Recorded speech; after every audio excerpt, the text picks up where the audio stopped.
그리고 나서 결국 형제의 눈 속에 있는 티도 뺄 수 있는 것입니다. 그게 제자의 길이에요.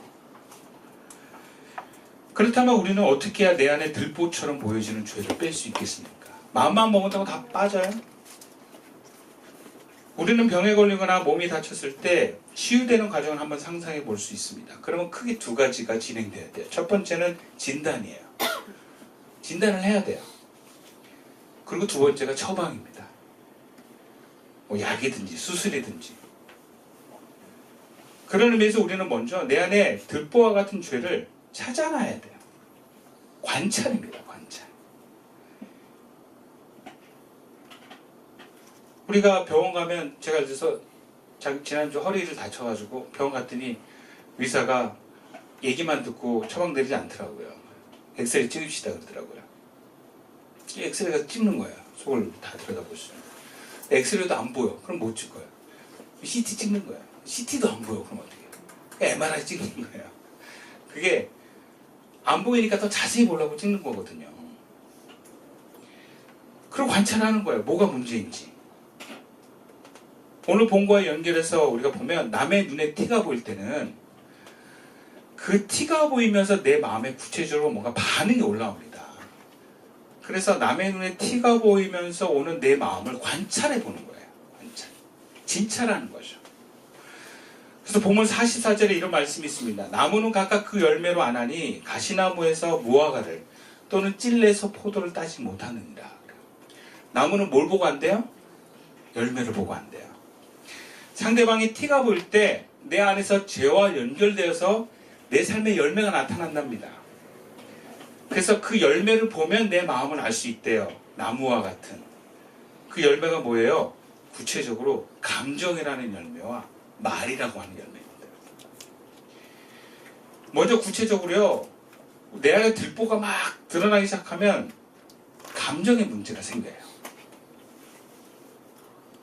뭔가 분노가 일어나고 불쾌하고 이런 두려운 감정이 올라옵니다. 그러니까 하나님으로부터 온 감정이 아니에요.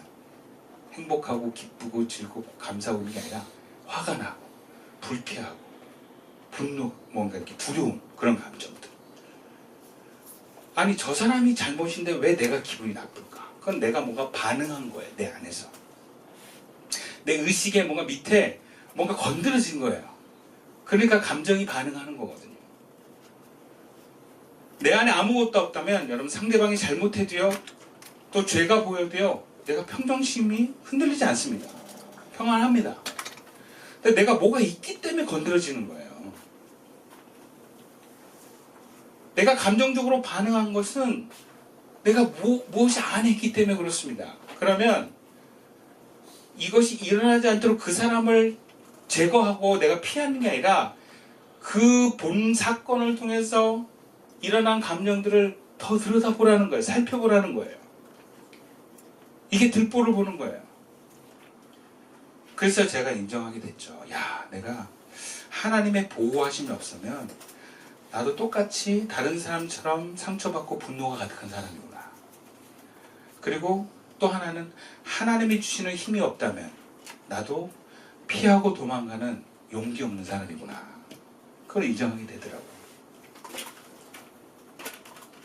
여러분, 우리 모든 죄인이에요. 목사도 죄인이에요, 여러분. 차이가 있다면 하나님의 보호하심과 생명의 힘이 있는 죄인과 하나님의 보호하심이 걷어진 죄인만 있을 뿐이에요. 저를 포함해서 하나님의 보호하심이 걷어지고 하나님의 생명의 힘을 주어지지 않는다면 여러분, 우리는 하나님 없는 죄인과 똑같이 됩니다. 그게 인간이에요, 여러분. 하나님의 은혜가 걷어지면 그냥 우리는 그 지옥에 있는 그런 사람들과 똑같다고 해도 과언이 아니에요. 그래서 우리가 죄인임을 인정하면서 우리가 그걸 다 꾹꾹 누르고 사는 거예요. 그리고 하나님 은혜로 그게 어떻게 보면 잡혀져 있는 것 뿐이에요. 그러다가 하나님이 그거를 들춰낼 때가 있어요. 뭐 하라고요? 이제 빼내라고요. 그래서 우리는 그 죄를 발견하면 감추고 피하고 아닌 척하는 게 아니라 요거 내가 붙들고 이제 이거 해결해야 되겠다 하고 하나님 앞에 나아가는 거예요.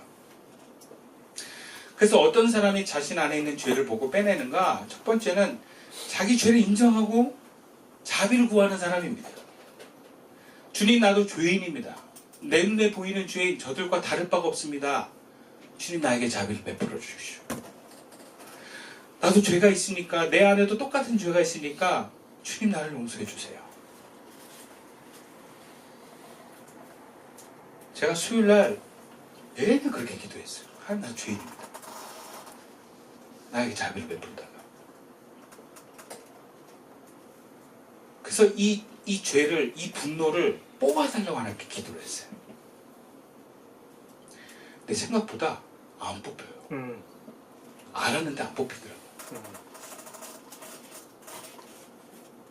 내 안에 죄를 발견했는데 빼낼 수 있는 방법이 없어요. 기도? 그럼 기도해도 잘 안 됩니다. 왜? 어떻게 기도할지 모르기 때문에.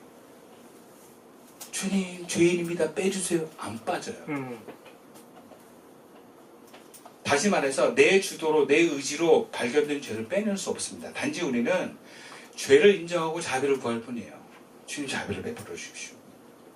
주님, 이 죄가 나한테 있는데 주님 뽑아주십시오. 간구하는 거예요. 그걸 빼줄지 안 빼줄지 우리는 몰라요. 안 빼주더라고요. 근데 그 과정에서 주님이 감동을 주세요. 뭔가 우리를 회복의 과정으로 인도해 주세요. 그래서 그것에 순종하다 보면 뭔가 조금씩 바뀌어갑니다. 46절과 47절 말씀이에요. 너희는 나를 불러 주여 주여 하면서도 어찌하여 내가 말하는 것을 행하지 아니하느냐. 내게 나와 내 말을 듣고 행하는 자마다 누구와 같은 것을 너에게 보이리라. 그래요. 그럼 주님, 내 안에 들보를 빼내라고 하시면서 나아가 내 말을 듣고 행하라고 하십니다.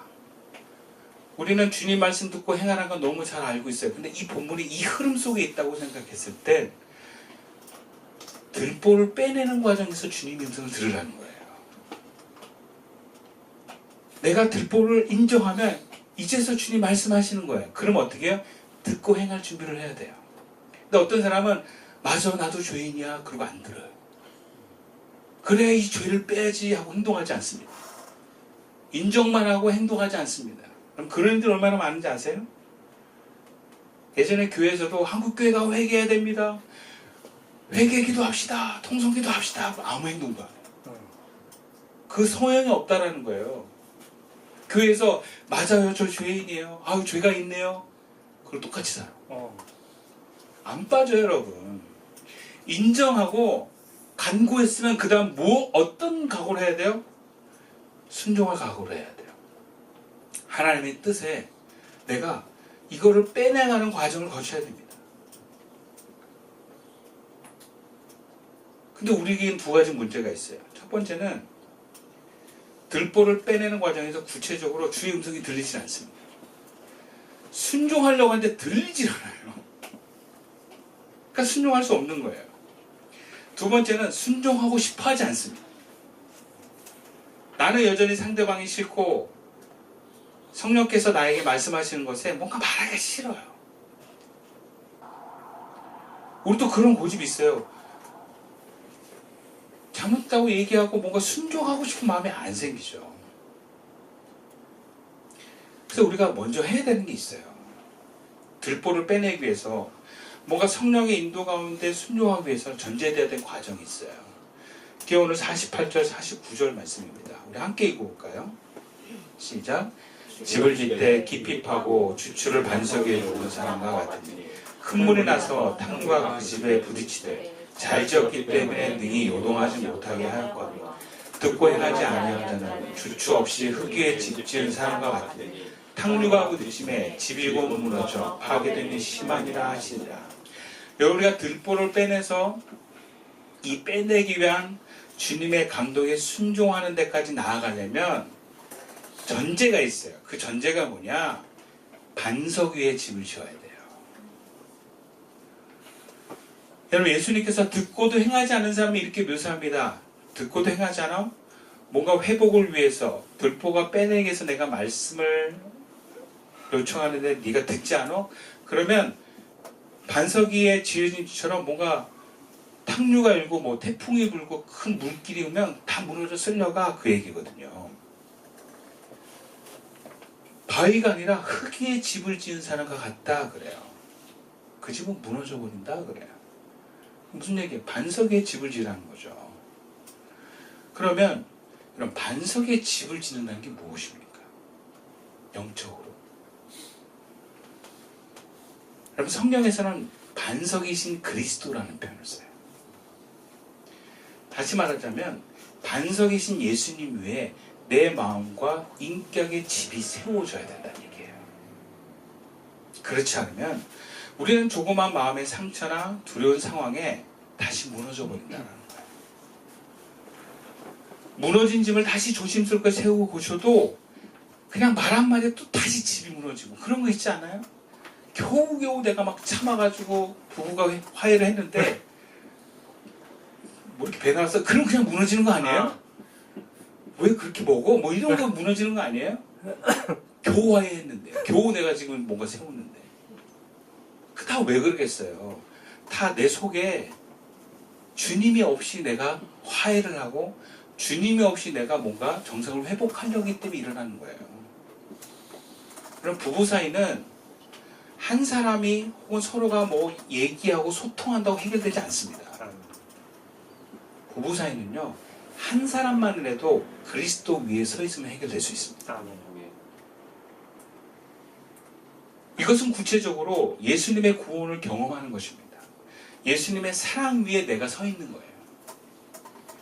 예수님의 돌봄과 인정함과 변함없는 그 사랑의 믿음을 확신하는 가운데 내가 서 있는 것입니다. 우리 부모님이 나를 인정해주지 않고 아내가 나를 인정해주지 않아도 주님이 나를 인정해주면 괜찮은 거예요. 우리가 그런 마음들이 있어요. 어제 말씀 묵상 우리 하면서도 나눴던데 인정받고 싶은 마음 너무 강하다. 왜? 우리는 인정을 못 받으며 살았기 때문에. 자존감이 약하다, 낮다 이런 얘기 많이 나눴어요. 그럼 자존감을 어떻게 세웁니까? 사람이 대단합니다 이런 걸로 세워집니까? 돈이 많아지면 세워집니까? 그럼 사람들이 칭찬해서 세워진 사람들은 돈이 많아서 세워진 사람들은 사람들의 칭찬이 없어질까 두려워지고 돈이 없어질까 두려워져요. 자존감이라는 건 사람으로 돈으로 세워질 수 없는 거예요. 오직 예수님만이 세워줄 수 있습니다. 왜? 예수님은 하나님이시기 때문에. 변함없는 그 하나님이시기 때문에. 우리가 아내와 남편에 대해서 좋은 모습으로 기대하지만 변합니다. 사람은 변해요. 내가 원하는 모습에 늘 서 있지 않습니다. 왜? 사람이니까. 그럴 때마다 여러분 흔들릴 겁니까? 사랑이 변했어. 그럴 거예요. 사랑은 변하는 거예요. 부부가 10년 살고 20년 살아봐요. 달라집니다, 여러분. 사랑의 형태가 내용이 달라집니다.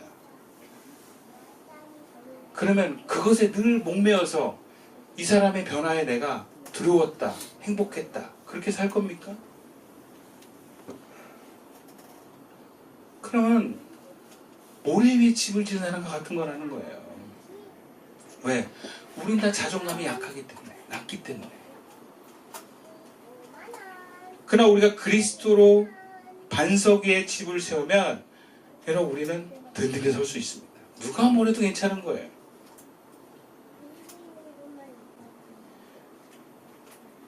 저희 부모님과 어머니와 아버지는 저를 사랑하고 인정하지 못할 때가 많이 있었어요.